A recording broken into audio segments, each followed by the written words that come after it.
இன்றைக்கி வந்து பார்த்திங்கன்னா ஆஸ்திரேலியாவில் யூதர்கள் மீது தாக்குதல் நடத்தப்பட்டிருக்கு. இந்த தாக்குதலை பொறுத்த வரைக்கும் பார்த்திங்கன்னா ரொம்ப ஒரு கொடூரமான ஒரு தாக்குதல். இந்த மாதிரியான தாக்குதல்கள் வந்து யாருமே வந்து ஏற்றுக்கொள்ள மாட்டார்கள்.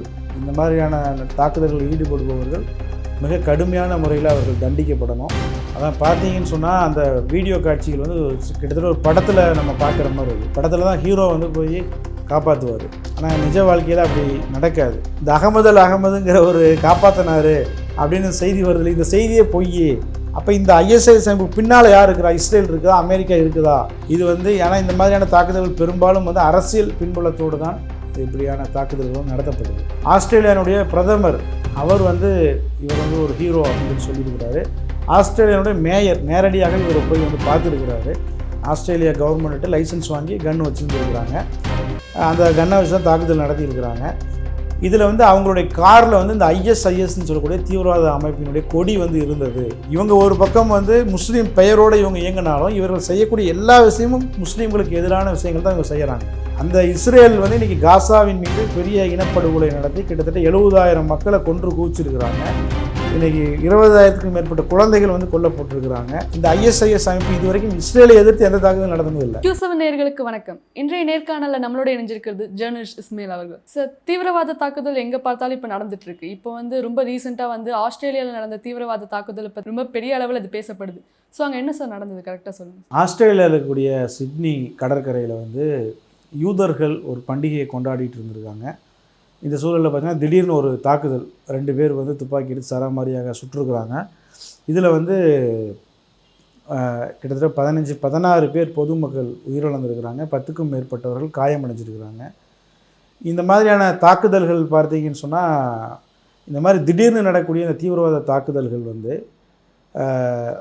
வழக்கமாக இதை வந்து யார் செஞ்சாங்க, அவங்களுடைய பின்னணி என்ன, இதன் மூலமாக யாரெல்லாம் பயனடைவாங்க, இந்த தாக்குதல் மூலமாக யாருக்கு வந்து என்ன யூஸ் இருக்குது அப்படிங்கிறத தான் நாம் வந்து முழுமையாக பார்க்க வேண்டியது இருக்குது. இந்த தாக்குதலை பொறுத்த வரைக்கும் பார்த்திங்கன்னா ரொம்ப ஒரு கொடூரமான ஒரு தாக்குதல். இந்த மாதிரியான தாக்குதலில் வந்து யாருமே வந்து ஏற்றுக்கொள்ள மாட்டார்கள். இந்த மாதிரியான தாக்குதல்களில் ஈடுபடுபவர்கள் மிக கடுமையான முறையில் அவர்கள் தண்டிக்கப்படணும். அப்போது தான் வந்து இது வந்து தொடராமல் இருக்கும். இது வந்து ஏன்னா இந்த மாதிரியான தாக்குதல்கள் பெரும்பாலும் வந்து அரசியல் பின்புலத்தோடு தான் இப்படியான தாக்குதல்களும் நடத்தப்படுது. அதுக்கு பின்னாடி ஒரு பெரிய பொலிட்டிக்கல் ரீசன் வந்து இருக்கும். இது சும்மா ஒரு நபர்கள் 2 பேர் போய் தாக்குதல் நடத்துறது கிடையாது. இது பின்னாடி ஒரு பெரிய பொலிட்டிக்கல் பேக்ரவுண்ட் இருக்கும். அதெல்லாம் முழுமையாக ஆராயப்படணும், அதெல்லாம் விசாரிக்கப்படணும். சார், இப்போ இந்த தாக்குதல் நடத்தின 2 பேர் வந்து இந்த தாக்குதல் நடத்திட்டு இருக்கும்போது ஒரு சாமானியர் தான் போய் அதை தடுத்து அது ஹீரோவாக ஆயிருக்காங்கன்னு சொல்லி சொல்லப்படுது. அவங்கள பற்றி இன்னும் கொஞ்சம் விரிவாக சொல்லுங்கள் சார். அதான் பார்த்தீங்கன்னு சொன்னால் அந்த வீடியோ காட்சிகள் வந்து கிட்டத்தட்ட ஒரு படத்தில் நம்ம பார்க்குற மாதிரி இருக்குது. படத்தில் தான் ஹீரோ வந்து போய் காப்பாற்றுவார். ஆனால் நிஜ வாழ்க்கையில் அப்படி நடக்காது. எல்லாம் விரண்டு ஓடத்தான் பார்ப்பாங்க. உயிர் காப்பாற்றிக்கிறதுக்கு ஓடத்தான் பார்ப்பாங்க. நம்ம நிறைய இடங்களில் அதை நம்ம பார்த்துருக்குறோம். பட் அந்த இடத்துல பார்த்தீங்கன்னு சொன்னால் அங்கே ஆஸ்திரேலியாவில் பழக்கடை வைத்திருக்கக்கூடிய ஒரு சாதாரண நபர், அவர் பேர் வந்து அகமது அப்படின்னு சொல்லக்கூடியவர். அவர் வந்து பார்த்திங்கன்னா சிரியாவை பூர்வீகமாக கொண்டவர். அங்கேருந்து வந்து என்ன செய்கிறாங்க, பிழைப்பதற்காக ஆஸ்திரேலியாவுக்கு வராரு. அங்கே ஆஸ்திரேலியாவில் இருக்கிறாங்க. அவர் வந்து தாக்குதல் நடந்தவுடனே பார்த்த உடனே பார்த்தீங்கன்னா அவர் நேரடியாக போய் அந்த துப்பாக்கியோடு நின்றிருந்த நபரோட சண்டை போட்டு அந்த துப்பாக்கியை வந்து பிடுங்குறாரு. உடனே பார்த்தீங்கன்னா அந்த மோதலில் வந்து அவருக்கு வந்து 4 ஷோல்டரில் 4 இடங்களில் வந்து துப்பாக்கி சூடு நடத்தப்படுது. கையில் குண்டு காயம் ஏற்படுது. அவர் வந்து சீரியஸான ஒரு நிலைமையில் வந்து மருத்துவமனையில் போய் அனுமதிக்கப்படுறாரு. அவரை பற்றி அதுக்கு பிறகு தான் விசாரணையை நடத்தி அவர் யார் அப்படின்னு விசாரிக்கும்போது அவர் சாதாரண ஒரு பழக்கடை வியாபாரி அப்படிங்கிறது தெரிய வருது. அவரை வந்து ஆஸ்திரேலியா மக்கள் வந்து இன்றைக்கி ஒரு பெரிய ஹீரோவாக கொண்டாடிட்டு வராங்க. ஆஸ்திரேலியானுடைய பிரதமர் அவர் வந்து இவர் வந்து ஒரு ஹீரோ அப்படின்னு சொல்லியிருக்கிறாரு. ஆஸ்திரேலியானுடைய மேயர் நேரடியாக இவர் போய் வந்து பார்த்துருக்கிறாரு. அவர் சாதாரணமான ஒரு பழ வியாபாரி அப்படிங்கிறதுனால அந்த ஹாஸ்பிட்டல் செலவுக்கு வந்து அவர் என்ன செய்வார் அப்படிங்கிற ஒரு கொஸ்டின் வரும்போது ஒரு ஒரு ஒரு ஆக்டிவிஸ்ட் வந்து என்ன பண்ணுறாருன்னா ஃபண்ட் ரைசிங் பண்ணுறாரு அவருக்காக ட்ரீட்மெண்ட்டுக்காக வேண்டி. கிட்டத்தட்ட 12 மணி நேரத்தில் பார்த்தீங்கன்னு சொன்னால் நம்ம இந்திய ரூபா மதிப்பில் 6 கோடி ரூபாய் அளவுக்கு அவருக்கு கலெக்ஷன் ஆகிருக்கு. இப்போ வந்து அவருக்கு வந்து சிகிச்சையெல்லாம் முடிஞ்சு அவர் நல்ல ஒரு நிலையில் இருக்கிறார் அப்படிங்கிற தகவல் வந்து வெளிவந்திருக்கு. சார், இந்த தாக்குதலுக்கு பின்னாடி தீவிரவாதிகள் இருக்காங்க அப்படின்னு சொல்லி வந்திருக்காது. எந்த அமைப்பு இருக்குது, அது அந்த அமைப்பை பற்றி கொஞ்சம் சொல்லுங்கள் சார். இந்த தாக்குதலை நம்ம ஓப்பனாக வெளிப்படையாக சொல்லணும் அப்படின்னா இப்போ வந்து இன்னும் முழுமையாக விசாரணையே தொடங்கப்படலை. ஆனால் அதற்கு முன்பு வந்து என்ன சொல்கிறாங்கன்னா அந்த தாக்குதல் நடத்தியவர்கள் 2 பேர் அப்பாவும் பையனும். அவங்க வந்து லைசன்ஸ்டு கன் வச்சுருந்துருக்குறாங்க. ஆஸ்திரேலியா கவர்மெண்ட்டு லைசன்ஸ் வாங்கி கன் வச்சுருந்துருக்குறாங்க. அந்த கன்னை வச்சு தான் தாக்குதல் நடத்தியிருக்கிறாங்க. இதில் வந்து அவங்களுடைய காரில் வந்து இந்த ஐஎஸ்ஐஎஸ்ன்னு சொல்லக்கூடிய தீவிரவாத அமைப்பினுடைய கொடி வந்து இருந்தது அப்படிங்கிறத ஆஸ்திரேலியா போலீஸார் கண்டுபிடிச்சதாக ஒரு செய்தி வந்திருக்கு. இந்த ஐஎஸ்ஐஎஸ் அமைப்பு அப்படிங்கிறது பார்த்தீங்கன்னு சொன்னால், இவர்கள் பெயர், அந்த ஐஎஸ்ஐஎஸ்னுடைய பெயர் என்னென்னா இஸ்லாமிக் ஸ்டேட் அப்படின்னு அர்த்தம். இஸ்லாமிய ராஜ்யம் அப்படிங்கிறது அதோடைய பெயர். அதாவது ஒரு இஸ்லாமிய பெயரோட, இஸ்லாமிய அடையாளத்தோட ஒரு இஸ்லாமிய அரசாங்கத்தை ஏற்படுத்துவது தான் இவர்களுடைய குறிக்கோள் அப்படின்னு சொல்லி அந்த அமைப்பு பற்றி சொல்லப்படுது. ஆனால் இந்த அமைப்பினர் நடத்தக்கூடிய தாக்குதல் உலகம் முழுக்க நீங்கள் பார்த்தீங்கன்னு சொன்னால், இது எல்லாமே முஸ்லீம்களுக்கு ஒரு கெட்ட பெயர் ஏற்படுத்தக்கூடிய விதமாக, முஸ்லீம்கள் அப்படின்னாலே இவங்க தீவிரவாதிகள், இவங்களை வந்து எதிலுமே சேர்க்கக்கூடாது, அவர்களை தனிமைப்படுத்தணும் அப்படின்னு சொல்வது மாதிரியான தாக்குதலில் தான் இவங்க தொடர்ந்து நடத்திட்டு வராங்க. உலகம் முழுக்க நடத்தி கொண்டு வராங்க. இந்த ஐஎஸ்ஐஎஸ் அமைப்பை வந்து ஒழிக்கணும், வீழ்த்தணுங்கிறதுக்காக பல முஸ்லீம் நாடுகள் தங்கள் இராணுவத்துக்கு ஃபண்டு கொடுத்து அவர்களை வந்து இயக்கிட்டு வராங்க. இவங்க ஒரு பக்கம் வந்து முஸ்லீம் பெயரோடு இவங்க இயங்கினாலும், இவர்கள் செய்யக்கூடிய எல்லா விஷயமும் முஸ்லீம்களுக்கு எதிரான விஷயங்கள் தான் இவங்க செய்கிறாங்க. முஸ்லீம்களை சர்வதேச சமூகத்திலிருந்து தனிமைப்படுத்துவதற்கு என்னெல்லாம் செய்யணுமோ அதையெல்லாம் தான் இவங்க செய்கிறாங்க. இப்போ என்ன கேள்வி வருது அப்படின்னா, இவர்கள் உண்மையாகவே இவர்கள் முஸ்லீம்கள் தானா, இந்த ஐஎஸ்ஐஎஸ் அப்படிங்கிறவங்க உண்மையாக முஸ்லீம் தானா அப்படிங்கிற கேள்வியை வந்து தொடர்ந்து எழுப்பப்பட்டு வருது. ஐஎஸ்ஐஎஸ் அமைப்பை பற்றி நான் வந்து கிட்டத்தட்ட ஒரு 10 வருஷத்துக்கு முன்னாடி நான் நிறைய டாக்குமெண்ட்ரிஸ்லாம் தொலைக்காட்சி சேனல்களில் வேலை செய்யும்போது நான் பண்ணியிருக்கிறேன். அவங்கள பற்றி முழுமையாக ஆராயும் போது பல சந்தேகங்கள் ஏற்படுது. இன்றைக்கி வந்து பார்த்திங்கன்னா, ஆஸ்திரேலியாவில் யூதர்கள் மீது தாக்குதல் நடத்தப்பட்டிருக்கு. யூதர்கள் அப்படிங்கிறவங்க யார் அப்படின்னா, இஸ்ரேலில் வசிக்கக்கூடியவர்கள். யூதர்களுக்கான நாடு அப்படிங்கிறது இஸ்ரேல். அந்த இஸ்ரேல் வந்து இன்றைக்கி காசாவின் மீது பெரிய இனப்படுகொலை நடத்தி கிட்டத்தட்ட 70,000 மக்களை கொன்று குவிச்சிருக்கிறாங்க. இன்றைக்கி 20,000க்கும் மேற்பட்ட குழந்தைகள் வந்து கொல்லப்பட்டிருக்கிறாங்க. இது அனைத்தையும் வந்து தினமும் இப்போது வரைக்கும் அந்த காசாவின் மீது இஸ்ரேல் தொடர்ந்து தாக்குதல் நடத்தி கொண்டே வராங்க. அப்படி இருக்கும்போது உலக அளவில் இஸ்ரேலை புறக்கணிக்கக்கூடிய வேலைகள் ரொம்ப தீவிரமாக நடந்துகிட்ருக்கு. இன்றைக்கி இஸ்ரேல் டீமை வந்து யாரும் விளையாட்டில் சேர்க்கறது இல்லை. இஸ்ரேலினுடைய பிளேயர்ஸு வந்து போனாங்க அப்படின்னா அந்த நிகழ்ச்சியை வந்து ரத்து பண்ணிடுறாங்க. அதில் விருதுகளை வந்து திருப்பி கொடுக்குறாங்க. சர்வதேச அளவில் இவ்வளோ பெரிய புறக்கணிப்புகள் இஸ்ரேல் சந்திச்சுட்டு வரக்கூடிய நிலையில் இந்த மாதிரி தாக்குதல் நடந்தது அப்படின்னா அது இஸ்ரேலுக்கு அது சாதகமாகத்தான் முடியும். இப்போ இஸ்ரேல் செஞ்ச தப்பு இல்லை, இஸ்ரேல் பாருங்கள் இஸ்ரேலியர்கள் பாதிக்கப்படுறாங்க, பாருங்கள் யூதர்கள் பாதிக்கப்படுறாங்க அப்படின்னு அவர்களுக்கு மீது பரிதாபத்தை தான் ஏற்படுத்தும். அப்போ அவர்கள் இந்த தாக்குதல் மூலமாக இஸ்லாமியர்களுக்கு எந்த நன்மையும் இல்லை, இஸ்லாமியர்களுக்கு கெட்ட பேர் தான். பட் அதே நேரம் இஸ்ரேலுக்கு அரசியல் ரீதியாக நிறைய நன்மைகள் இருக்குது. அப்போ இதெல்லாம் ஒரு சந்தேகமாக இருக்குது.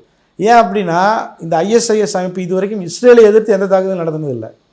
இஸ்ரேலுக்குள்ளே போய் எந்த தாக்குதலையும் இந்த ஐஎஸ்ஐஎஸ் அமைப்பு நடத்தினது கிடையாது. இஸ்ரேலுக்கு எதிராக யார் இருக்கிறாங்களோ அவங்களை தான் இந்த ஐஎஸ்ஐஎஸ் அமைப்பு தாக்குகிறாங்க. அப்போ இந்த ஐஎஸ்ஐஎஸ் அமைப்பு பின்னால் யார் இருக்கிறா, இஸ்ரேல் இருக்குதா, அமெரிக்கா இருக்குதா அப்படிங்கிற சந்தேகம் தொடர்ந்து இருக்குது. தொடர்ந்து அந்த கேள்விகள் தொடர்ந்து எழுப்பப்பட்டே வருது.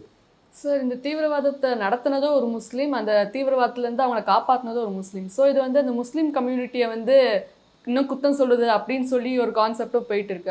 அதை பற்றி நீங்கள் என்ன சார் நினைக்கிறீங்க? அதுதான் என்னென்னா, இந்த தாக்குதல் நடந்த உடனே வந்து நம்ம இந்தியாவில் இருக்கக்கூடிய பாரதிய ஜனதா கட்சியின் ஆதரவாளர்கள் எல்லோருக்குமே ஒரு பெரிய கொண்டாட்டம். ஏன்னா இப்படி ஒரு தாக்குதல் நடந்துருச்சு, இதை வைத்து முஸ்லீம்களை வந்து தீவிரவாதின்னு நம்ம ஏற்கனவே இந்தியாவில் முத்திரை குத்திட்டு இருக்கிறோம், இனி உலகம் முழுக்க ஈஸியாக நம்ம முத்திரை குத்த முடியும், இதை வைத்து இவர்களை நம்ம தாக்க முடியும் அப்படின்னு நினச்சி அவங்க இருந்த நிலையில் திடீர்னு பார்த்தா அங்கே பாதிக்கப்பட்ட மக்களை வந்து உயிரை கொடுத்து காப்பாற்றியதும் ஒரு முஸ்லீம் தான் அப்படின்னு சொல்லி செய்தி வந்தோடனே இவங்களால தாங்கிக்க முடியல. எப்படா வந்து நம்ம டார்கெட் பண்ணலாம்னு நினைக்கும் போது திடீர்னு இப்படி ஒரு செய்தி வந்துடுச்சே அப்படின்னு சொல்லி என்ன பண்ணுறாங்கன்னா, இன்றைக்கு வந்து பார்த்திங்கன்னா இந்த செய்தியை பொய்யுங்கிறாங்க. இந்த அகமதுங்கிற ஒரு காப்பாற்றினார் அப்படின்னு செய்தி வருதில்லை, இந்த செய்தியே பொய், அவர் காப்பாற்றலை, அவர் வேறு பேர், அவர் ஆஸ்திரேலியாவை சேர்ந்தவர், ஒரு கிறிஸ்தவர், அவர் தான் போய் காப்பாற்றினார் அப்படின்னு சொல்லி அந்த செய்தியை கூட ஏற்றுக்க மாட்டோம் நாங்கள் அப்படின்னு சொல்லக்கூடிய அளவுக்கு ஒரு மாய உலகத்தில் இருக்கிறாங்க.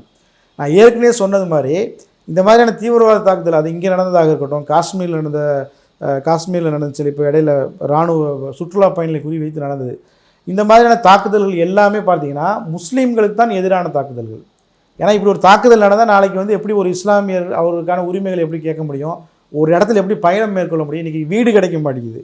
சென்னையிலே இன்றைக்கி வந்து பார்த்திங்கன்னா வீடு கிடைக்க மாட்டேங்குது. முஸ்லீமா உடனே வீடு இல்லை அப்படின்னு ஓப்பனாக சொல்கிறத நம்ம பார்க்க முடியுது. இப்போ உலகம் முழுக்க இந்த மாதிரி தாக்குதல் நடக்க அது முஸ்லீம்களுக்கு தான் எதிரான, முஸ்லீம்கள் அதை செய்கிறது இல்லை. அப்போ இந்த சம்பவத்திலும் நம்ம உணர முடியுது. ஒரு சாதாரண ஒரு பழ வியாபாரி அவர் போய் தடுக்கணும்னு எந்த அவசியமும் கிடையாது. அவர் தன் உயிரை பாதுகாத்துட்டு அவர் நினச்சா போயிருக்க முடியும். பட் முஸ்லீம்கள் எப்படி இருக்கிறாங்கன்னா, இது மாதிரி ஒரு அசம்பாவிதம் நடந்தால் டக்குன்னு உடனே போய் களத்தில் நிற்கிற மாதிரி தான் இருக்கிறாங்க. நம்ம சென்னையில் எடுத்துக்கிட்டோன்னா ஒரு வெள்ளம் வருது அப்படின்னா யார் போய் உடனே போய் அங்கே வெள்ள மீட்பு நடவடிக்கையில் யார் ஈடுபடுறா, யார் பாதிக்கப்பட்ட மக்களுக்கு போய் உதவுறா? கொரோனா டைமில் யார் உதவுனா? முஸ்லீம் அமைப்புகளை சேர்ந்தவங்க தான் போய் உதவுறாங்க.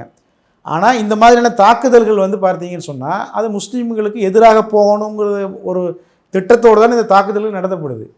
நம்ம இந்தியாவில் பார்த்தீங்கன்னு சொன்னால் ஒரு 10 குண்டுவெடிப்பு சம்பவங்கள் நடந்துச்சு. நான் சொல்கிறது 2006 டைம்லேருந்து 2011 அந்த காலகட்டத்தில் இந்தியா முழுக்க 10க்கும் மேற்பட்ட பாம் பிளாஸ்ட் சம்பவங்கள் நடந்துச்சு. இதே போல் பொது இடங்களில் குண்டு வெடிக்கும்.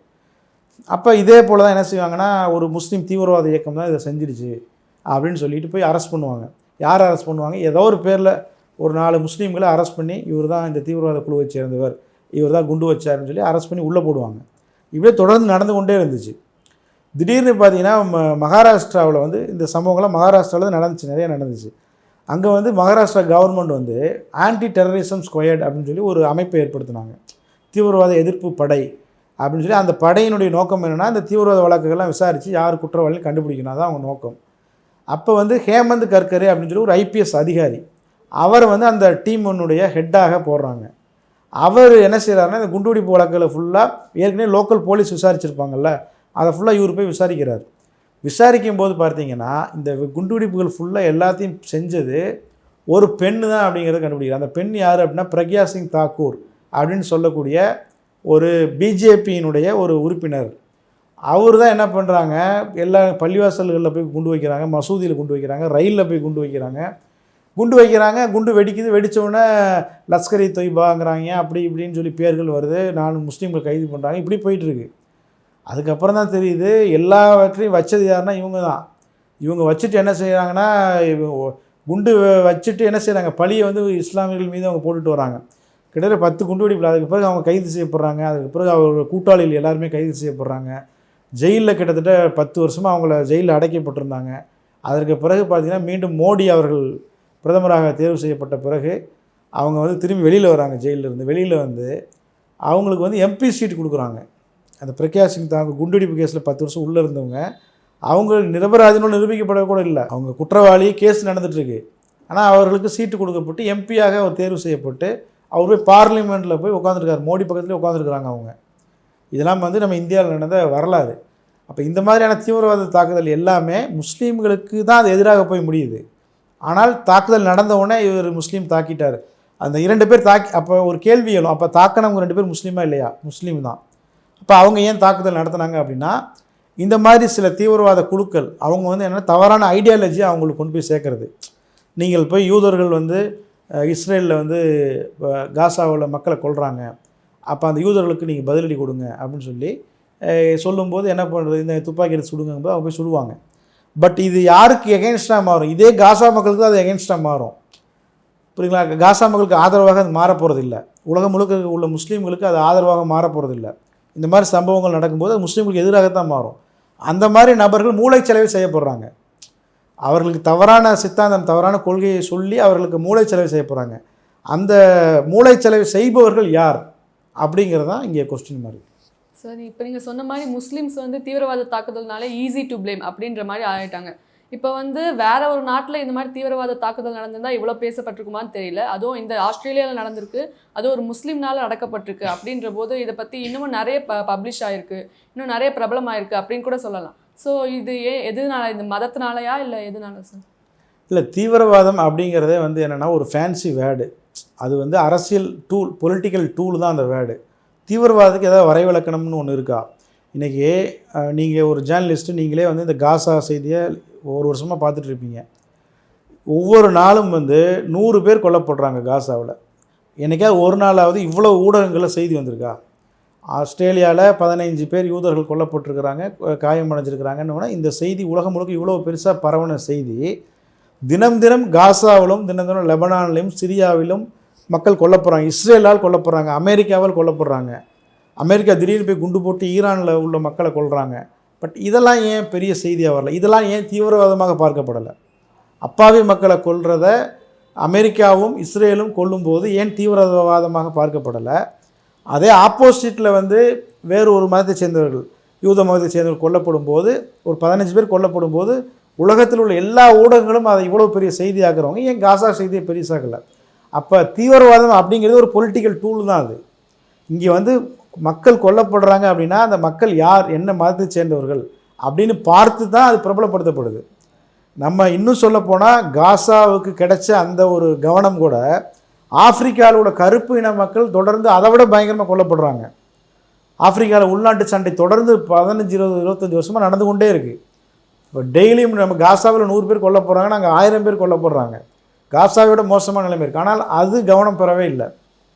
அப்போ என்னென்னா இங்கே மக்கள் கொல்லப்படுறது பெரிய விஷயம் இல்லை, அந்த உயிரிழப்பவர்கள் யார், அவங்க பின்னணி என்ன, அதை வச்சு தான் அது பேசப்படுது. யார் வந்து அவர்களை கொள்கிறார்கள்ங்கிறத வச்சு தான் பேசப்படுது. அமெரிக்கா கொண்டா பிரச்சனை இல்லை, வேறு மேற்கத்திய நாடுகள் இப்போ யூரோப்பியன் கண்ட்ரிஸ் கொண்டாங்கன்னா பிரச்சனை இல்லை. உயிரிழப்பவர்கள் ஒரு கருப்பர்களாவோ ஆசிய நாடுகளை சேர்ந்தவர்களாக இருந்தால் பிரச்சனை இல்லை. பட் கொல்லப்படுபவர்கள் ஒரு பெரிய பணக்கார நாடுகளை சேர்ந்தவர்களாக இருந்தாங்கன்னா அது பெரிய பிரச்சனையாக பேசப்படுது. எனவே இங்கே உயிர்களுக்கு மதிப்பில்லை. பணம் வைத்திருப்பவர்கள் கொல்லப்பட்டால் அது பெரிய செய்தி, ஏழைகள் கொல்லப்பட்டால் அது ஒரு சாதாரண செய்தி. எனவே இந்த விஷயத்தை இப்படி தான் நம்ம பார்க்கணும்னு நான் நினைக்கிறேன். சார் இப்போ வந்து அமெரிக்காவில் மம்தானி வந்து வின் பண்ணியிருக்காங்க after so many years. So அப்போ வந்து ஆஸ்திரேலியாவில் இன்னொரு கிறிஸ்டியானிட்டியை வந்து இது பரப்புறதுக்கு ஆட்கள் ஜாஸ்தி இருக்காங்க.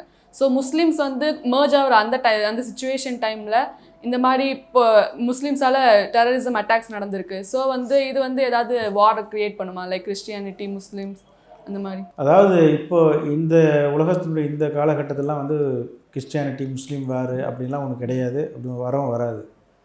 இன்றைக்கி வந்து அமெரிக்கா இஸ்ரேல் எல்லோரும் சேர்ந்து தான் காசாவை அட்டாக் பண்ணுறாங்க. பட் எந்த முஸ்லீம் நாடும் காசாவுக்கு ஆதரவாக போய் நின்று சண்டை போடுறது இல்லை. அதே போல் வந்து இன்றைக்கி உக்ரைன் தாக்கப்படுது அப்படின்னு சொன்னால் உடனே எல்லா நாடுகளும் கிறிஸ்தவ நாடுகள்லாம் போய் சேர்ந்து ரஷ்யாவோட போய் சண்டை போடுறது கிடையாது. இன்றைக்கி அதெல்லாம் தாண்டி உலகம் வந்து அந்த மத ரீதியாக சண்டை போடுறதெல்லாம் தாண்டி போயாச்சு. அது ஒரு டூல், அவ்வளோதான். அது எல்லா மதத்தை சேர்ந்தவங்களும் எல்லா அணியிலையுமே இருக்கிறாங்க, அணி அணியாக மாறிட்டாங்க. ஆஸ்திரேலியாவில் நடந்ததை பொறுத்த வரைக்கும் பார்த்தீங்கன்னா அது வந்து யார் அப்படிங்கிறது பின்னால் விசாரணைலாம் தெரியும். ஐஎஸ்ஐஎஸ்ன்னு இப்போதைக்கு சொல்கிறாங்க. ஒருவேளை ஐஎஸ் அமைப்பாக இருந்தால் அது யார் அப்படிங்கிறத விசாரிப்பாங்க. பட் இவங்க எல்லாத்துக்குமே நம்ம ஒரு ஆக்சுவலாக ஒரு தீவிரவாத தாக்குதல் நடக்கும்போது நம்ம என்ன புரிஞ்சுக்கணும் அப்படின்னா, இந்த சம்பவத்தால் வந்து யார் வந்து பிரயோஜனம் அடைகிறாங்க, சரிங்களா? இந்த ஒரு தாக்குதல் நடந்துருச்சு, இதனுடைய எதிர்வினை எப்படி இருக்குன்னு எல்லாருக்குமே தெரியும், அப்படி தானே?